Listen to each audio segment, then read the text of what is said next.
আমার মনে হয় লিটন আউটস্ট্যান্ডিং, মানে এটা আসলে টিমের জন্য খেলা আসলে যাকে বলে আমি বলবো যে ওর ওয়ান অফ দ্য বেস্ট 100, এই জন্য দুইটা টেস্ট ম্যাচ জিততে পারলাম আলহামদুলিল্লাহ। না এতটুকু বলতে পারি, অন্যভাবে ব্যাখ্যা করার কিছু নেই। না আমার মনে হয় এই লাস্ট 1 ঘন্টার ইমোশনটা এক্সপ্লেন করা মুশকিল, কারণ অনেস্টলি ওরা ভালো ব্যাটিং করছিল, আমরা একটু আন্ডার প্রেশারও হয়ে গেছিলাম to be very honest. But একটা জিনিস আমি বলবো যে আগের টেস্ট ম্যাচগুলোর থেকে আস্তে আস্তে এখন ওই ইমোশনটাকে কন্ট্রোল করা, প্যানিক না করা, এই জিনিসটা একটু বেটার হয়েছে আমি বলবো। বাট এই জায়গাটাতে আরেকটু ইমপ্রুভমেন্টের দরকার আছে, বড় দলগুলো হয়তো আরও কাম থাকে, বাট এই জায়গাটাতে ইমপ্রুভ হয়েছে। সো এই জায়গা থেকে আমি খুশি ক্যাপ্টেন হিসেবে। আর ওভারঅল হ্যাঁ 10 দিনের একটা টেস্ট ম্যাচ খেলতে পেরেছি দুইটা, এটা অবশ্যই একটা প্রাউডের ব্যাপার, কারণ নর্মালি আমরা এইভাবে আসলে 5 দিন করে ক্রিকেট খুব একটা খেলিনি অতীতে। সো এটা একটা ভালো ইমপ্রুভমেন্টের জায়গা। পুরা টিম হিসেবে খেলতে পেরেছি, প্রত্যেকটা প্লেয়ার যেভাবে হার্ডওয়ার্ক করেছে, ব্যাটসম্যান, বোলার, যারা ম্যাচ খেলার সুযোগ পায়নি, কোচিং স্টাফ, টিমে যারা হেল্প করার জন্য থাকেন, সবার আমার মনে হয় কন্ট্রিবিউশন ছিল এবং সবাই চাচ্ছিল যে আরেকবার আমরা এরকম একটা ভালো রেজাল্ট করতে পারি কিনা। সো ওভারঅল আমি অ্যাজ এ ক্যাপ্টেন খুবই প্রাউড ফিল করছি প্রত্যেকটা প্লেয়ারের এই ওয়ার্ক এথিকটা দেখে। অবশ্যই প্রত্যেকটা টেস্ট ম্যাচই দেখেন জিততে পারলে ভাল লাগে, তার মধ্যে যদি এরকম ডমিনেট করে এরকম কোয়ালিটি একটা টিমের এগেনস্টে যদি জিততে পারো অবশ্যই এটা প্রাউডের ব্যাপার। এটার পেছনে অনেক পরিশ্রম ছিল প্রত্যেকটা প্লেয়ার, আমি যেটা বললাম যে সবাই প্রিপারেশন নিয়েছে, কষ্ট করেছে এবং মাঠে গিয়ে টিমের জন্য খেলার চেষ্টা করেছে। কিছু প্লেয়ার ফেল করেছে, কিছু প্লেয়ার টিমের জন্য করতে পেরেছে, বাট আমাদের একটাই চিন্তা ছিল যে কিভাবে এই দুইটা ম্যাচ আমরা জিততে পারি। সো ওই জায়গাটা থেকে আমি বলবো যে সবার ওই কষ্টটা বিফলে যায়নি। এখান থেকে আমাদের সামনের দিকে আরো এগিয়ে যেতে হবে এবং আমি মনে করি যে আরো কিছু জায়গা আছে, যদি আমরা ফাইন টিউনিং করে ইমপ্রুভ করতে পারি তাহলে এই টিমটা আরেকটু বেটার অবস্থানে যাবে। না ওইরকম তো বুঝি না, কারণ আমরা মাঠে আমাদের কাজ নিয়ে ব্যস্ত থাকি, বাট গ্যালারিতে যে কয়েকজন দর্শকই ছিল তারা যেভাবে সাপোর্ট করেছে এটা অবশ্যই তাদেরকে ধন্যবাদ যে তারা টেস্ট ম্যাচে সেভাবে সাপোর্ট করেছে। এবং একটা সময় আজকে দেখছিলাম যে যখন উইকেট পড়ছিল না গ্যালারি থেকে ওই সাপোর্টটা আমরা পাচ্ছিলাম যে কজন মানুষই ছিল। সো এটা একটা নতুন জিনিস, আমি বলবো যে টেস্ট ক্রিকেটে দর্শকরা কম বেশি যাই আসছে তারা ওই খেলার মোমেন্টামটা বুঝতে পেরে আমাদেরকে ওই সাপোর্টটা দিয়েছে। সো তাদেরকে একটা থ্যাঙ্কস দেওয়া, তারা একটা থ্যাঙ্কস প্রাপ্য এখন পর্যন্ত। বাট আমি মনে করি যে সামনে আরো অনেক টেস্ট ম্যাচ বাংলাদেশ খেলবে, ওইখানে আরো ভালো ভালো অ্যাচিভমেন্ট হবে, এটাই আশা থাকবে। ওভারঅল আমি বলবো যে এই 4টা ম্যাচ অনেক স্পেশাল, আমরা অনেক ভালো ক্রিকেট খেলেছি। বাট আমি বলবো যেটা সবসময় আমি বলি যে আমাদের টেস্ট টিমটা আস্তে আস্তে বিল্ড করতে হবে, আরও অনেক জায়গা আছে ইমপ্রুভমেন্টের, ওই জায়গাগুলো ঠিকঠাক করতে হবে। সো ওই জায়গাগুলো ঠিকঠাক করে যখন আমরা দেশে এবং দেশের বাইরে কনসিস্টেন্টলি ভালো খেলবো তখন আমি বলবো যে না আমাদের টিমটা আগের থেকে ভালো অবস্থানে যাচ্ছে। আমি বলবো না একদম ওই জায়গাটাতে আমরা পুরোপুরিভাবে পৌঁছাই গেছি, বাট একটা জিনিস দেখেন, আপনার হাতে যখন কোয়ালিটি বোলিং অ্যাটাক থাকবে ওই টাফ টাইমটা আমরাও এখন দিতে পারি বা দিতে পারছি আস্তে আস্তে। সো ওই জায়গাটা থেকে এই ব্যাটেলগুলো যখন হয় তখন আমি বলবো যে একটু আমরা আগাই থাকি, কারণ আমাদের হাতে ওই ধরনের অস্ত্র আছে, আমরা বোলিং বা ফিল্ড প্লেসমেন্ট করে ওই অ্যাটাকটা ওদেরকে করতে পারি। পাশাপাশি যে বিষয়টা আপনি মেনশন করলেন, টেস্ট ক্রিকেটে এই জিনিসগুলো হয়, এটাই আসলে সৌন্দর্য। সো ওই জায়গাটাতে ওই মোমেন্টগুলোতে যারা মেন্টালি জিতবে আমার মনে হয় বোলিং ব্যাটিংয়েও তখন বাড়তি একটা সুবিধা বোলাররা পায়। সো এটা ভালো লেগেছে অ্যাজ এ ক্যাপ্টেন, যখন দেখি যে মাঠে ওই টাফ টাইমটাও আমরা দিতে পারছি, এটা অবশ্যই একটা ভালো লাগার বিষয়। প্রথমটা কি ছিল?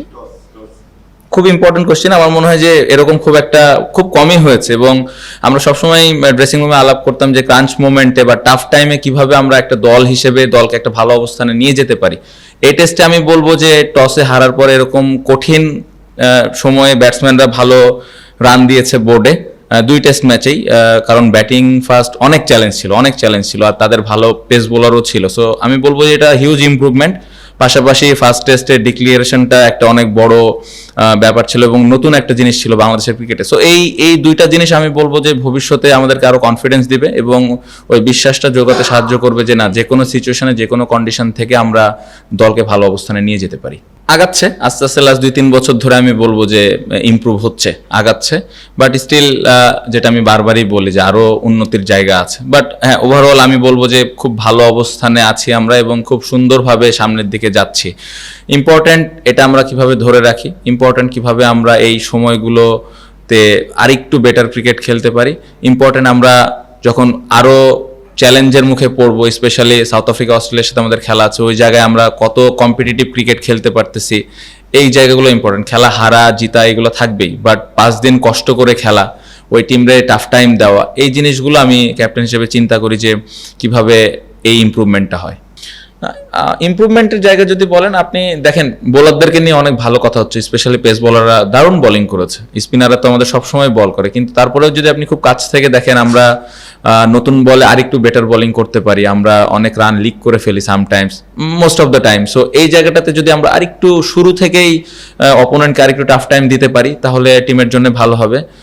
আমার মনে হয় টপ অর্ডারদের অনেক চ্যালেঞ্জ, লাল বলে কঠিন চ্যালেঞ্জের কন্ডিশনে ব্যাটিং করাটা অনেক চ্যালেঞ্জ এই জায়গাটাতে। তারপরেও আমি বলবো যে যদি একটু বড় পার্টনারশিপ আমরা দিতে পারি, এখান থেকে একটা বড় রান যদি ইন্ডিভিজুয়াল কোনো ব্যাটসম্যান করতে পারে টপ অর্ডারদের মধ্যে, তাহলে এই দুইটা জায়গায় যদি আমরা আরেকটু ঠিক করতে পারি, তাহলে টিমটা আরও বেটার অবস্থানে থাকবে।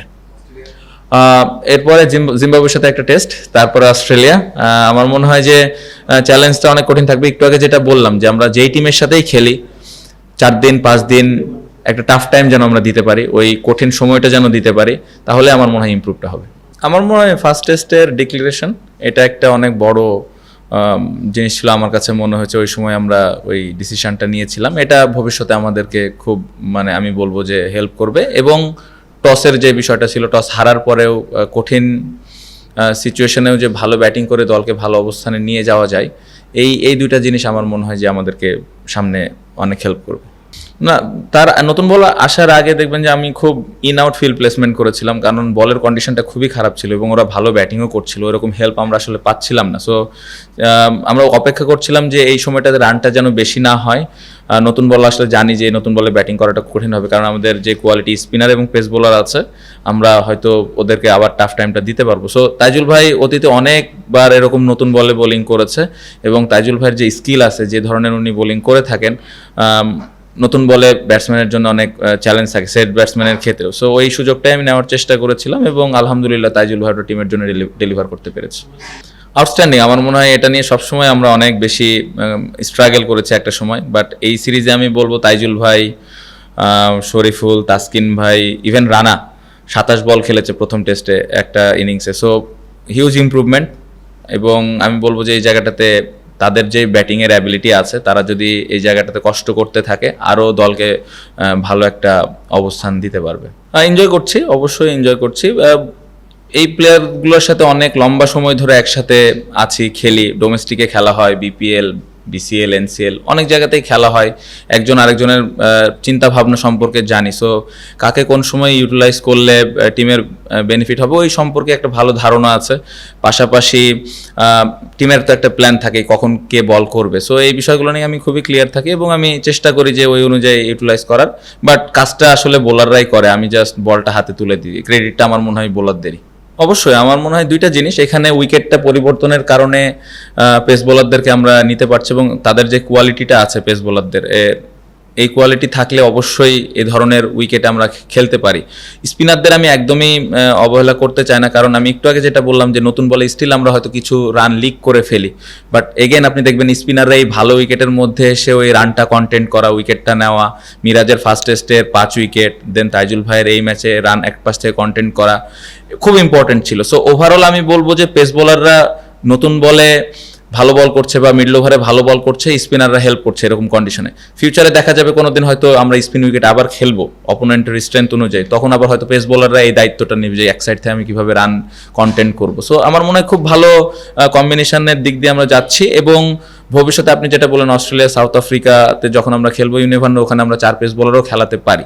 এটার জন্য ইম্পর্টেন্ট আমাদের টেলেন্ডারে যারা ব্যাটিং করে এবং আমরা যারা টপ অর্ডারে ব্যাটিং করি, তারা কত বড় রান করতে পারে ইন্ডিভিজুয়ালি। আপনি যখন আপনার কাছে যখন 5টা বোলার থাকবে, তখন তো অপশন থাকেই। একটা জিনিস মানে টেস্ট ম্যাচ জিততে হলে আপনার 5টা বোলার লাগবে, এটা আমি বিশ্বাস করি। 20 উইকেট নিতে হলে আপনার বোলিং অপশন থাকতেই হবে। সো ওই চ্যালেঞ্জটা আমরা নিয়েছি, অতীতে এরকম খুব একটা সাহস আমরা করতাম না।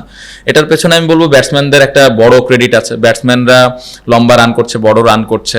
আমরা এই সিরিজ শুরু হওয়ার আগে একটা কথা বলেছিলাম যে ফার্স্ট ইনিংসের ব্যাটিংটা খুব ইম্পর্টেন্ট। বোর্ডে যখন 350, 400, 450 রান থাকবে, তখন ওই বোলারদের ওই কুশনটা থাকে যে তারা মন খুলে বল করবে। সো 5টা বোলার, 6টা জেনুইন ব্যাটসম্যান, সাথে একটা অলরাউন্ডার, এ ধরনের চ্যালেঞ্জ এখন আমরা নিতে চাচ্ছি, কারণ আমরা এই দলটাকে ওপরের দিকে নিয়ে যেতে চাই। সো ব্যাটসম্যানরা ওই রেসপন্সিবিলিটিস নেওয়ার কারণে বোলারদেরকে ওই কুশনটা আমরা দিতে পারতেছি। মেসেজ আসলে সিচুয়েশনটা যেরকম ছিল, আমরা আসলে রানটা কত হলে আমরা একটা ভালো পজিশনে যেতে পারি, আমরা আসলে ওখানে senior player, one of the most senior player batting করতেছিলেন মুশফিক ভাই, উনি কি চিন্তা করতেছেন, এই বিষয়টাগুলো নিয়ে আমরা কমিউনিকেট করতেছিলাম, যেটা আসলে আমাদের টিমের জন্য ভালো হয়। না অবশ্যই আমার মনে হয় যে আমি মানে খুবই লাকি যে মুশফিক ভাই মাঠে আছেন। অবশ্যই এখানে আরো লিটন আছে, মিরাজ আছে, মমিনুল ভাই আছে, বাট এইরকম কঠিন সময়ে আমি একটু ডিসকাস করতে পছন্দ করি।